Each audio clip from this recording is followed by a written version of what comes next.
Bueno, es un placer para mí continuar este summit con dos entrevistados realmente muy interesantes. A mí por lo menos me resultan muy interesantes porque combinan esa mirada local, esa comprensión de lo doméstico que solo puede tener un argentino, con ese extrañamiento de quien vive, opera afuera y quien conoce mucho la mirada del inversor extranjero. Así que entiendo que ya están conectados, quiero darles la bienvenida a Javier Timerman, titular de AdCap, y a Diego Ferro, ahí los tenemos a los dos, fundador de 2M2 Capital. Bueno, muchísimas gracias por acompañarme en esta conversación. Y bueno, y como les decía, a mí me resulta realmente muy interesante esa combinación que tienen los dos, aunque entiendo que por ahí tienen miradas distintas o por lo menos sentimientos distintos respecto a lo que aquí ocurre. Pero bueno, tienen esa idiosincrasia criolla combinado con la mirada extranjera, ¿no? que también los permea. Y yo estaba pensando, ¿no? ¿Cuál puede ser la primera pregunta? ¿Por dónde arrancamos esta charla? Que es para hablar un poco de la macro argentina, de cómo se ve y qué análisis están haciendo. Y la verdad que el disparador es dificilísimo de encontrar porque es tan grande el desbarajuste que uno no sabe por dónde empezar. Pero siento que son de Wall Street, que están todo el tiempo con... Yo voy a empezar por lo más sencillo que es, ¿qué pasa con el riesgo país de la Argentina? ¿Qué pasa con ese canje? Que depende cómo se lo mire, es un éxito, porque en definitiva la Argentina tiene despejado el horizonte de vencimiento, pero a juzgar por lo que el mercado valora los nuevos bonos, es un fracaso. ¿Cómo lo ven ustedes? No sé quién quiere empezar, Javier, tal vez.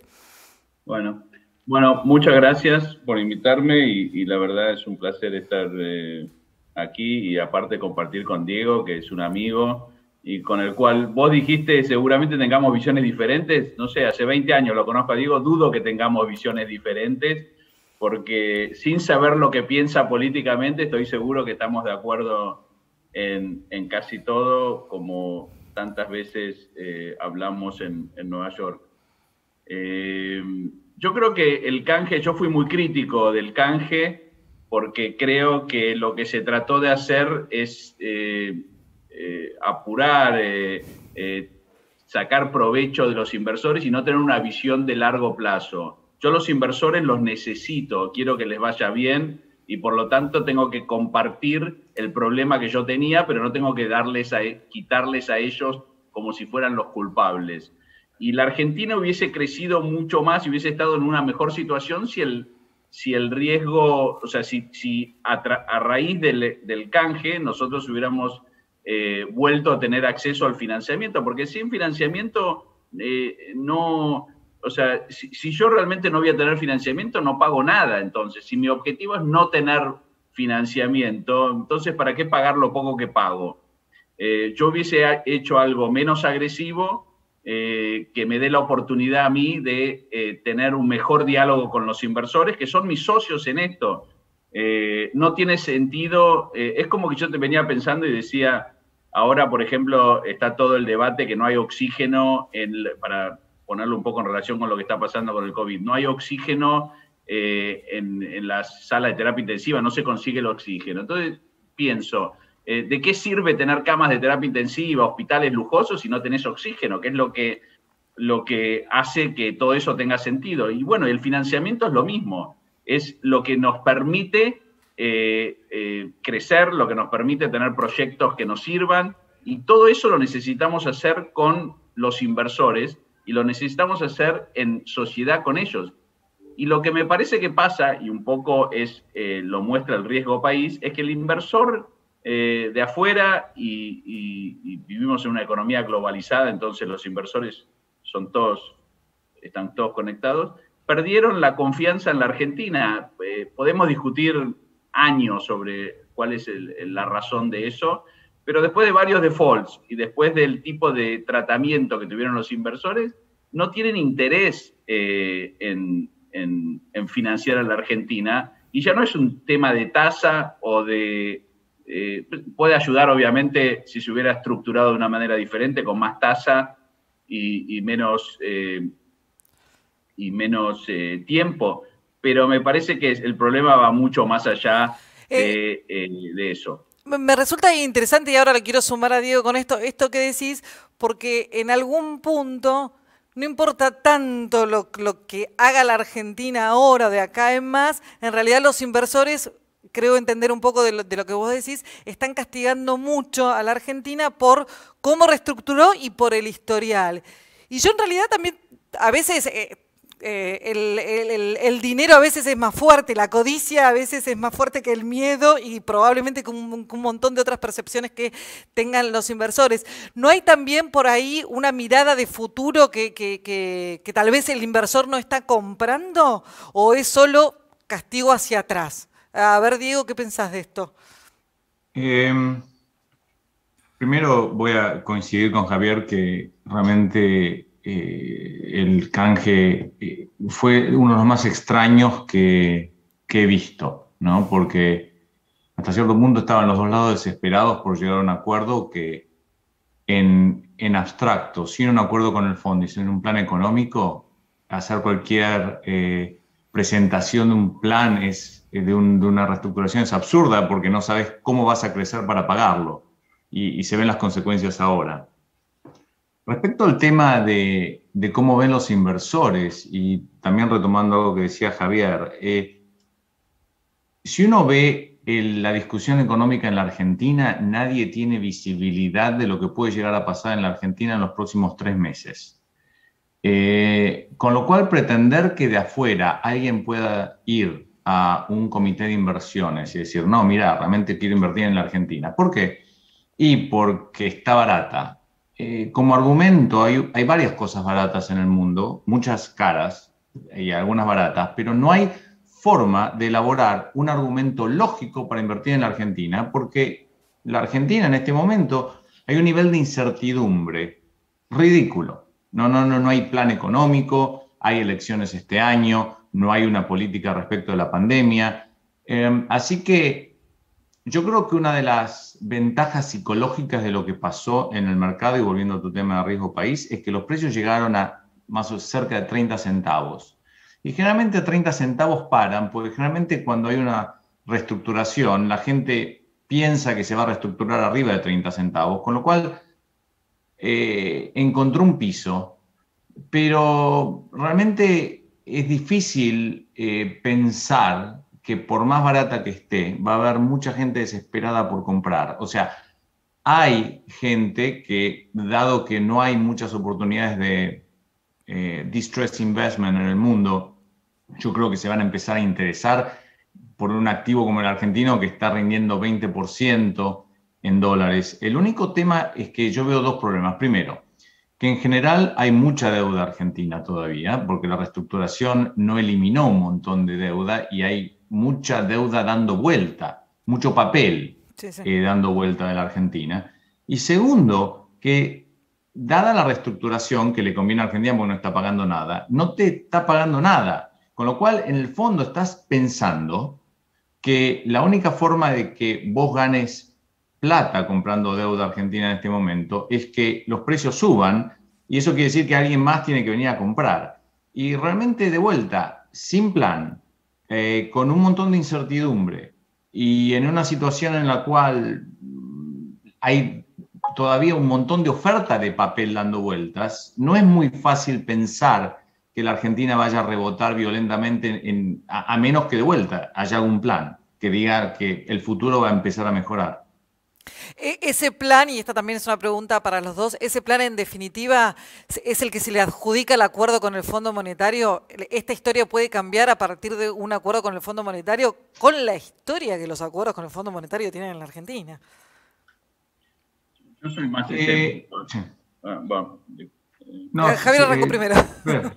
Yo soy más escéptico y lo curioso de lo que yo concuerdo con lo que decía Diego respecto a qué puede atraer a los inversores a la deuda argentina. Lo curioso es que estas semanas vimos cómo hubo un tema de que el gobierno estaba preocupado, el Ministerio de Economía, por que no estaba accediendo a financiamiento local. Había menos demanda de deuda local y estaba teniendo problemas de financiamiento. Y enseguida se apuró a subir tasa y recortar plazos, que es lo que ha hace que una deuda sea atractiva, pero a los inversores de afuera les pusieron tasa cero prácticamente. Entonces, ¿qué tipo de atractivo puede tener? No hacen lo mismo con la deuda de afuera que hacen con la deuda local, y eso es un problema. Respecto al acuerdo con el fondo, si puede ser yo no creo, me parece que obviamente suma un acuerdo, pero a mí me parece que en esta etapa lo que se busca, obviamente que los acuerdos con el fondo siempre van a tener algún tipo de acuerdo económico, donde se hable un poco del déficit, se hable de la tasa de interés, se hable del dólar, se hable de un montón de temas que preocupan a los inversores. Pero no se habla y no puede hablarse de lo que significa la credibilidad. Y la credibilidad me parece que se gana de dos maneras en la Argentina. Una es con el tiempo y no hay, y la otra es con un acuerdo político. Yo traje muchísimos inversores a la Argentina, hice muchísimos viajes, Diego me imagino que también, y los inversores ahora no vienen por un tema de pandemia, pero cuando venían se juntaban, hablaban, miraban, escuchaban. Si hoy viene un inversor a la Argentina y ve el grado de guerra política en la cual estamos involucrados, que no nos ponemos de acuerdo si tiene que abrir o cerrar un colegio, nos vamos a poner de acuerdo en un plan de largo plazo que termine convenciendo a un inversor de que la Argentina realmente está dando vuelta a la página de tantos años de problemas, de crisis, etcétera, etcétera.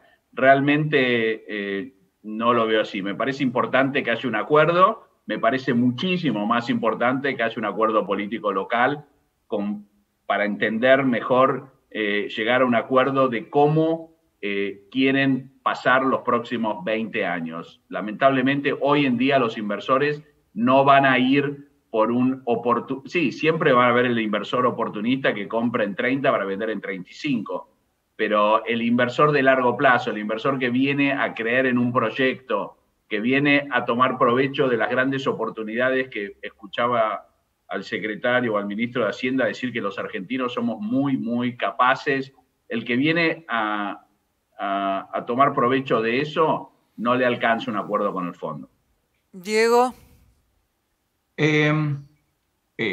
Hablar para mí del fondo me retrotrae el tema de la reestructuración también, porque si bien la Argentina fue responsable de una reestructuración que para mí fue muy mal hecha, los inversores también, porque evidentemente estaban desesperados por llegar a un acuerdo y, en mi opinión, deberían haber postergado cualquier acuerdo hasta haber llegado a un acuerdo con el fondo. O sea, si uno se pone a pensar, un país que debe a una entidad más de 50.000 millones, alrededor de 50.000 millones de dólares, y cerrar un acuerdo de plan de pago sin haber determinado qué pasa con ese monto, demostró que tanto para los inversores como para la Argentina, hasta cierto punto era secundario lo del fondo. Y me causa gracia que ahora esté todo el mundo pensando en el fondo, cuando si realmente el fondo hubiera sido tan importante, es bastante ridículo haber cerrado una reestructuración sin haber tenido parámetros con el fondo. En general, para los países, llegar a un acuerdo con el fondo es relevante porque el acuerdo generalmente surge de un programa económico del país, que hasta cierto punto el fondo actúa como dándole un sello de garantía de calidad, y como parte de eso generalmente viene un plan de facilidades del fondo. En el caso de Argentina, yo creo que nadie espera que vaya a haber un plan antes de las elecciones, porque cualquier plan medianamente serio requiere alguna forma de control del gasto público y el tamaño del gobierno, que este gobierno antes de las elecciones evidentemente no quiere hacer. Y mismo después, es difícil pensar que va a ser un plan lo suficientemente abarcativo, serio y profundo, que es lo que necesitaría la Argentina. Pero hay un problema evidente, que Argentina no puede pagar lo que tiene que pagar, con lo cual no me extrañaría que haya alguna forma de acuerdo para, ¿cómo te podría decir? Que cada parte salve su honor y que haya algún acuerdo de postergar los pagos y todo, pero ojalá fuera una cosa realmente seria, pero realmente no depende del fondo, depende de Argentina. Y y claramente no se ve la más mínima voluntad de hacer una cosa así. Yo no puedo entender el tema de la pandemia, porque evidentemente en la pandemia no es un momento de hacer ajustes, pero el problema va mucho más profundo, porque esto empezó desde antes de la pandemia, esta sensación voluntarista de que se pueden hacer las cosas a la Argentina cuando el resto del mundo funciona de una manera bastante distinta y es en general bastante exitoso. Planteaste, Diego, algo respecto de, estás planteando el tema del ajuste, el gasto público, y más allá de que claramente se están viendo ciertas resistencias fuertes y cierta realidad además muy compleja para avanzar en ese sentido, sí el ministro de Economía, Guzmán, y acá me pongo diosa porque es cuando uno empieza a personalizar, pero en el contexto en el que estamos no todos tienen la misma visión. Sí, el ministro Guzmán ha dado ciertas señales de querer un mínimo ordenamiento fiscal. De hecho, en el presupuesto se habla de un ajuste de tarifas que acompañe la inflación. Si eventualmente tuvo que subir tasa en las colocaciones domésticas, fue precisamente para no tener que aumentar la proporción de emisión que pensaba para destinar para financiar el déficit. Hay ciertas señales de Guzmán que hablan de cierta disciplina o un orden macroeconómico al que apunta. ¿Qué piensan de ese poder que tiene Guzmán? ¿Qué realmente qué posibilidades de éxito se le puede asignar a la luz de lo que estuvimos viendo las últimas semanas? A mí me parece un poco marginal, te digo sinceramente. Yo veo las discusiones en la Argentina, los debates sobre, realmente para leer un diario argentino y las columnas económicas tenés que tener un PhD en economía más o menos, porque te hablan de la velocidad del dinero, de que tenemos que esterilizar tanto y lo otro, y son discusiones para mí estériles porque no van a cambiar demasiado el fondo de la cuestión, que es lo que Diego hablaba del plan económico creíble, pero creíble en el tiempo, no circunstancialmente. Bueno, bajo 0,5% el gasto porque en realidad me puedo financiar un poquito mejor si subo la tasa, pero la inflación es alta, entonces que el Banco Central me ayude y todo eso es muy circunstancial y realmente son para países que ya tienen una credibilidad y instituciones mucho más creíbles que las nuestras.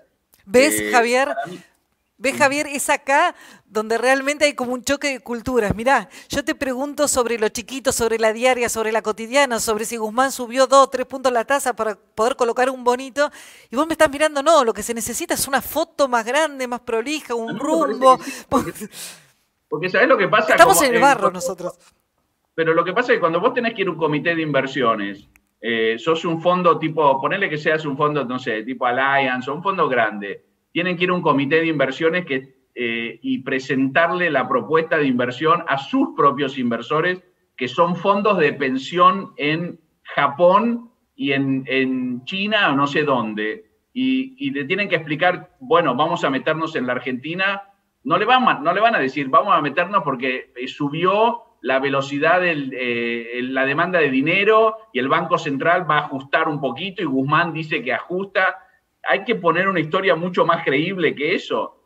Yo siempre digo que en Argentina se las pasan, incluso, o sea, se debaten cosas como, por ejemplo, el otro día estaba viendo a Guzmán y un periodista discutir 1 hora sobre si hay que bajar o no el déficit fiscal. El gasto público. Ninguno se puso a pensar, y la calidad del gasto, porque no les parece importante, la calidad, o sea, la eficiencia, los programas, hay un montón de cosas que hay que mirar que a mi juicio solo se logran con acuerdos políticos que deberían ser, o sea, que deberían ocurrir. O sea, a mí me llama mucho la atención porque yo en la Argentina viví crisis muy grandes. O sea, vi crisis muy grandes, especialmente en los años 70, crisis políticas. Y en los países que han pasado situaciones como la que pasamos nosotros ahora, de guerra, bueno, no estamos en guerra, pero los países que tuvieron crisis importantes, tipo una guerra o algo así, generalmente las soluciones venían por el lado político, por el lado de la unidad política, del acuerdo político, y nosotros estamos en una situación muy difícil, con una pobreza extrema, un país que en los últimos años ha caído muchísimo en todos los índices y sin embargo nos peleamos más. Más la crisis, más nos peleamos, pensando que con ajustitos vamos a solucionar. Me parece que estamos mirando una película equivocada. Estamos equivocados.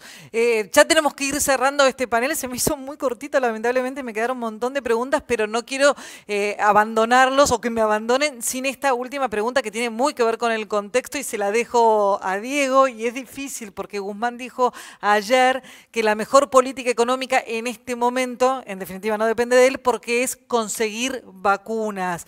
¿Cómo ves el corto plazo acá en Argentina? ¿Cómo se ve desde afuera, sobre todo, ese corto plazo?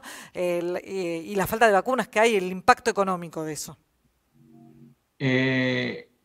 Como cualquier situación de crisis, el liderazgo de cómo se responde a esa crisis hace mucha diferencia en el resultado.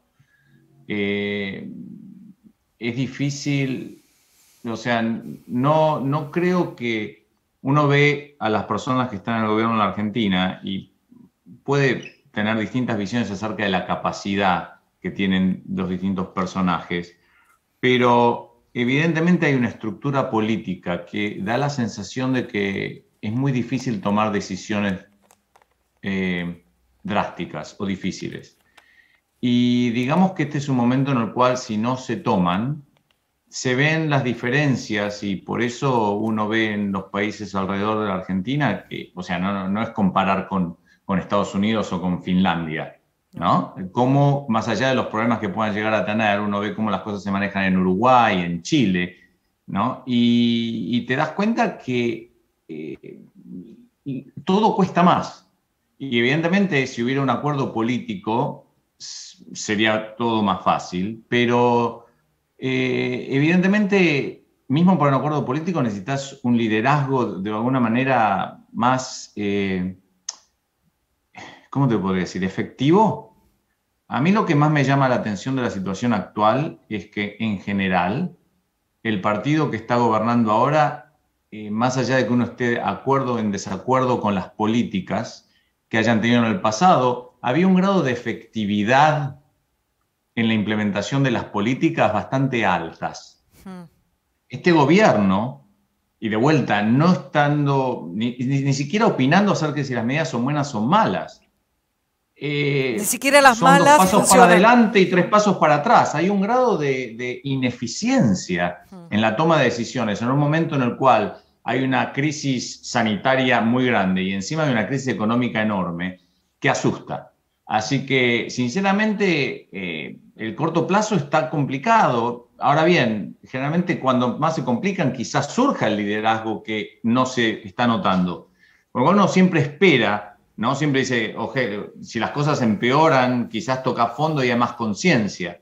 Lo que pasa es que uno ve después sociedades como Venezuela, en el cual se sigue tocando fondo y se sigue tocando fondo. O sea, yo espero que en algún momento haya más noción de todos estos problemas que venimos hablando, que Javier describió muy bien, como para que haya una reacción en general de decir, acá hay que tomarse las cosas un poco más en serio, porque de vuelta, no es que haya que inventar nada. Uno puede mirar un montón de países, y no necesariamente anglosajones, y darse cuenta que necesitas un mínimo de lógica cómo se hacen las cosas. Y que te vengan a decir que el tamaño del gasto del Estado no tenga sentido, o sea, sinceramente, no puede una persona que tiene un PhD en Estados Unidos decir una cosa así, porque no lo cree, es mentira, y él lo sabe. Entonces, hay una serie de problemas en este momento que ojalá el gobierno tenga una actitud un poco más efectiva, por así decirlo. Voy a reconocerles que yo no tenía así como una expectativa de acá sacar algo muy esperanzador, pero es realmente bastante preocupante el panorama que han estado describiendo. Les agradezco muchísimo esta conversación, a mí me ha resultado completamente interesante, espero a todos quienes nos están viendo les haya resultado igual y a ustedes otra vez muchas gracias. Gracias a vos.